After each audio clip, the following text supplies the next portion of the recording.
এই ভিডিওটা বিষ্ণুকে নিয়ে এবং বিক্রম প্রতাপ সিং নিয়ে সোয়াব ডিলটা নিয়ে আমি ক্লিয়ার করে দেবো। ইস্ট বেঙ্গল ম্যানেজমেন্ট কোনোভাবে বিষ্ণুকে এই সিজনে ছাড়বে বলে আমার মনে হয় না। Hello everyone, good morning to all of you. দারুণ গুরুত্বপূর্ণ একটা ভিডিও নিয়ে এসেছি আপনাদের সকলের জন্য। সকাল সকাল সকলকে বলবো ওয়েলকাম বেঙ্গলি স্পোর্টস ব্লগে। এবং যারা যারা ভিডিওটি দেখছেন শুরুতেই ভিডিওটিকে একটা লাইক করে দেবেন এবং অবশ্যই ভিডিওটি দেখার পর আপনাদের মূল্যবান বক্তব্য ডেফিনেটলি কমেন্ট বক্সে জানাবেন। শুরুতেই একটা বড় আপডেট এই মুহূর্তে আমাদের সামনে উঠে যাচ্ছে। ইন্ডিয়ান ফুটবলের নেক্সট সিজন থেকে কিন্তু একটা বিগ হিউজ একটা চেঞ্জ আসতে চলেছে। কীরকম? কিছুদিন আগে আমরা জানি, কিছুদিন আগে অর্থাৎ কালকেই কিন্তু সুপার কাপের ফাইনাল ছিল। সেখানে কিন্তু এফসি গোয়া কিন্তু চ্যাম্পিয়ন হয় এবং এটা মে মাস। এবং এই মুহূর্তে আমাদের কাছে যে খবর উঠে আসছে, আগামী সেপ্টেম্বর মাসে কিন্তু আবারও সুপার কাপ হতে পারে। ইয়েস, খুব ইন্টারেস্টিং ব্যাপারটা। কিভাবে? কারণ 2025-এ সুপার কাপ অলরেডি হয়ে গেছে। যেহেতু আমি তোমাদের সুপার কাপের শুরুর আগেই বলেছিলাম যে অল ইন্ডিয়া ফুটবল ফেডারেশনের কিন্তু একটা ফ্লপ প্রজেক্ট হতে চলেছে এইবারে সুপার কাপ।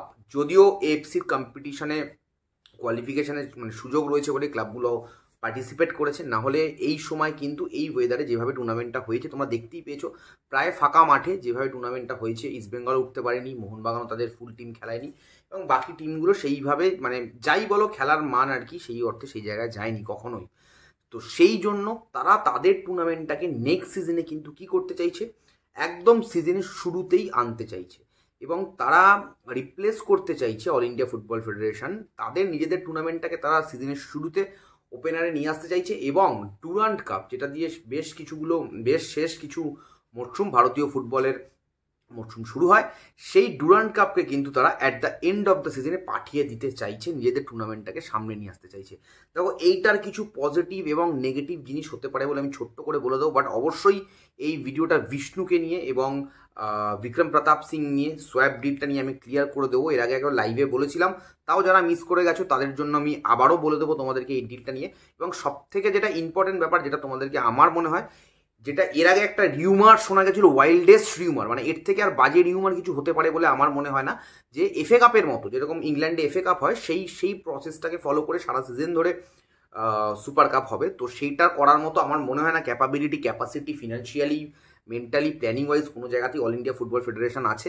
তো তাই তারা এই টুর্নামেন্টটাকে সামনের দিকে নিয়ে আসছে। যে তোমরা কীভাবে দেখছো, এবং it will make a huge impact. Because দেখো, ডুরান্ড কাপ হচ্ছে একটা প্রি সিজন টুর্নামেন্ট হিসেবে দেখা হয়, প্রত্যেকটা টিম সেই সময় প্রি সিজন করে বা আস্তে আস্তে মোমেন্টাম গেন করতে থাকে তাদের থ্রু, সিজনটা কীরকম যাবে, সেই সময় ডুরান্ড কাপ হয়। সেই সময় কি সুপার কাপ হওয়া এবং যে কন্টিনেন্টাল যে একটা স্পটের ব্যাপার রয়েছে, কারণ যারা সুপার কাপ জিতবে তারা ডেফিনেটলি এশিয়াতে ভারতকে রিপ্রেজেন্ট করবে, প্রতিনিধিত্ব করবে ভারতবর্ষের সেই ক্লাবটি। এবং লাস্ট যেটা গোয়া হয়ে গেল কালকে আর কি, অর্থাৎ কালকে বা তার আগে দুদিন আগে। তো সেই জায়গা তোমরা কীভাবে দেখছো এত বড় একটা হিউজ চেঞ্জ যদি আসে, কারণ ওই সময় কিন্তু কোনো টিমই তাদের বেস্ট শেপে থাকে না। এবং অবশ্যই আমার মনে হয় সুপার কাপটা যদি এইভাবে হয়, জানি না পরবর্তীতে এটা কি ইম্প্যাক্ট করবে, কারণ বেস্ট টিমটা কি তাহলে এশিয়াতে যেতে পারবে কি পারবে না, এই নিয়ে অনেক প্রশ্ন। তোমাদের এই টপিকটা নিয়ে কি মনে হচ্ছে ডেফিনেটলি কমেন্টে জানিও। Coming back to our main topic এই ভিডিওর, বিষ্ণু এবং তার সাথে সাথে বিক্রম প্রতাপ সিং। তোমরা দেখো লাস্ট কয়েকটা ম্যাচ যদি তোমরা দেখো, লাস্ট কয়েকটা ম্যাচ আফটার, আমি বলবো যে অস্কার আসার পর থেকে বা শুরুর দিকে যদি তোমার কার্লোস কোয়াদ্রা দেখো, বিষ্ণুর ওপরে অলওয়েজ, কিন্তু আমি বিষ্ণুর সাইডটা বলি তারপরে বিক্রম প্রতাপ এবং ট্রান্সফারের ব্যাপারটা আসবো। বিষ্ণুর ওপরে কিন্তু ইস্ট বেঙ্গল ম্যানেজমেন্ট বা ইস্ট বেঙ্গল যারা কোচ, কার্লোস কোয়াদ্রা বলো এবং বর্তমান অস্কার ব্রুজো বলো, প্রত্যেকে কিন্তু তার উপরে একটা আলাদা ভরসা দেখিয়ে যায়। অবশ্যই বিষ্ণু সেই ভরসা দেখানোর মতো ফুটবলটাও খেলেছে এই সিজনে। এবং বিষ্ণুর মতো একজন বল প্লেয়ার, যার এই মুহূর্তে একটা খবর শোনা যাচ্ছে যে তাকে সোয়াইপ দিলে মুম্বাই সিটি চাইছে, তাহলে মুম্বাই সিটিকে যদি সোয়াইপ দিলে, এরকম একটা রিউমার শোনা যাচ্ছে, আমি আগেই মেনশন করি, এরকম একটা রিউমার শোনা যাচ্ছে, তাহলে কি হবে যে সোয়াইপ দিলে বিষ্ণু চলে যাবে মুম্বাইতে এবং ইস্ট বেঙ্গল পেয়ে যাবে যে বিক্রম প্রতাপকে। যেহেতু লাস্ট সিজনটা মোস্ট অফ দ্য টাইমস বিষ্ণুকে তার আগের সিজনগুলোতে কিন্তু আমরা লেফট উইংয়ে খেলতে দেখতাম, বাট এই যে লাস্ট সিজনটা শেষ হলো 2024-25 মরশুম, এখানে কিন্তু বিষ্ণু রাইট উইংয়ে খেলেছে মোস্ট অফ দ্য টাইম। সেটা তোমার অস্কারের আন্ডারে হোক, স্পেশালি অস্কারের টাইমে এবং কার্লোসের টাইমেও যখন খেলেছে রাইট উইংয়েও খেলেছে। তো সেই জায়গাতে দাঁড়িয়ে একটা সোয়াইপ ডিল, এবং যেহেতু মুম্বাইয়ের তারকা প্লেয়ার, দেখো আমি দুটো প্লেয়ারকে নিয়ে এই মুহূর্তে বলবো। বিক্রম প্রতাপের এই সিজনটা 24-25 মরশুমটা খুবই খারাপ গেছে অ্যাজ পার হি স্ট্যান্ডার্ড, ঠিক আছে। বিক্রম প্রতাপও কখনো বাদিক ডান দিক দুটো দিকেই খেলতে পারে এবং সেটাই বিক্রম প্রতাপ করে থাকে। সব থেকে যেটা ইন্টারেস্টিং হলো, এই যে এখানে দেখো, এই যে ক্যামেরাটা নড়ে গেল, কারণ এই যে দেখো এখানে একজন মহাশয় আছে, এই যে সবাইকে হ্যালো বল, তুই তো ক্যামেরা নাড়িয়ে দিয়েছিস, হ্যালো বল, এই যে দুষ্টুমি করছে ট্রান্সফার মার্কেটের মাঝে। এনিওয়ে, তো যেটা বলছিলাম, তো বিক্রম প্রতাপ আর এই যে ডিলটার ক্ষেত্রে আমার মনে হয় দুটো জিনিস আমি বলবো। প্রথম কথা হচ্ছে এটা একটা চরম রিউমারের জায়গায় রয়েছে, first of all. Second of all, East Bengal management কোনোভাবে বিষ্ণুকে এই সিজনে ছাড়বে বলে আমার মনে হয় না, because Vishnu already contracted player. Vikram প্রতাপের ক্ষেত্রে বিক্রম প্রতাপকে সেল আউট করতে মুম্বাই চাইছে বলে এই মুহূর্তে খবর, এবং তারা একটা ভালো ভালো ট্রান্সফার ফি যদি পায় তাহলে কিন্তু তারা বিক্রম প্রতাপকে ছাড়তে পারে, যেহেতু বিক্রম প্রতাপের সাথে তাদেরও একটা কন্ট্রাক্ট রয়েছে এই মুহূর্তে। এবং আমি একটাই জিনিস তোমাদেরকে বলবো এই মুহূর্তে, যারা দেখছো, স্পেশালি ইস্টবেঙ্গল সাপোর্টার্স যারা দেখছো, তারা কমেন্টের মাধ্যমে জানাও যে তোমরা কি কোনোভাবে, মানে যদি এই ডিলটা হয় পরবর্তীতে, যেটা হওয়ার সম্ভাবনা এখন অবধি তৈরি হয়নি, একটা ইন্টারেস্টেড রিউমার বা একটা ইনকোয়ারি ইস্টবেঙ্গলের তরফ থেকে বিক্রম প্রতাপের জন্য গেছে বলে শোনা গেছে। কারণ ইস্টবেঙ্গল নতুন উইঙ্গার্স খুঁজবে আপকামিং সিজনে, যেটা তোমাদেরকে বললাম, যেহেতু এই নন্দকুমারের এই পারফরমেন্সের পর তো নন্দকুমারকে রেখে দেওয়া যায় না। তবে কোনো মতেই, এটা আমার পার্সোনাল মতামত আমি জানাচ্ছি, তোমাদেরটা তোমরা কমেন্টে জানিও, নিশ্চয়ই পড়বো এবং রিপ্লাই দেবো, যে কখনোই বিষ্ণুকে ছাড়া উচিত নয়। কারণ এই সিজনটা বিক্রম প্রতাপের খারাপ গেছে, বিষ্ণুর ভালো গেছে। তার আগের সিজনটা কিন্তু বিক্রম প্রতাপের অনেক ভালো গেছে, বিষ্ণু কিন্তু সবে শুরু করেছে।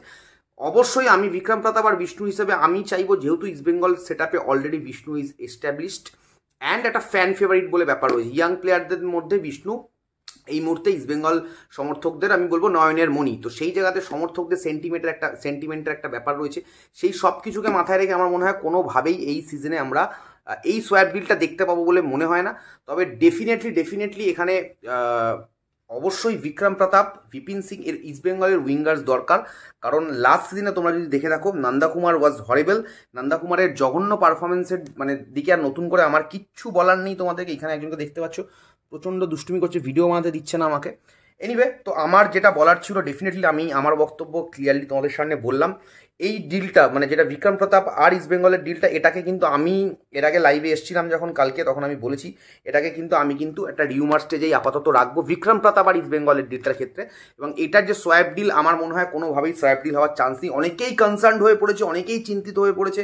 শেষ একদিন ধরে তারা আমাকে দুদিন ধরে আমায় জিজ্ঞেস করছে যে দাদা বলো বিষ্ণুকে কোনোভাবেই ইস্টবেঙ্গল সোয়াপ ডিলে দেবে বলে আমার মনে হচ্ছে না। কারণ বিষ্ণু একজন ইস্টবেঙ্গলের সেট আপের প্ল্যানিংয়ে রয়েছে, অস্কারের প্ল্যানিংয়ে রয়েছে, ইজ আ বল প্লেয়ার বলে এখন অব্দি আমার কাছে খবর। থ্যাংক ইউ সো মাচ যারা ভিডিওটি দেখলে। আশা করছি ভিডিওটি ভালো লেগেছে।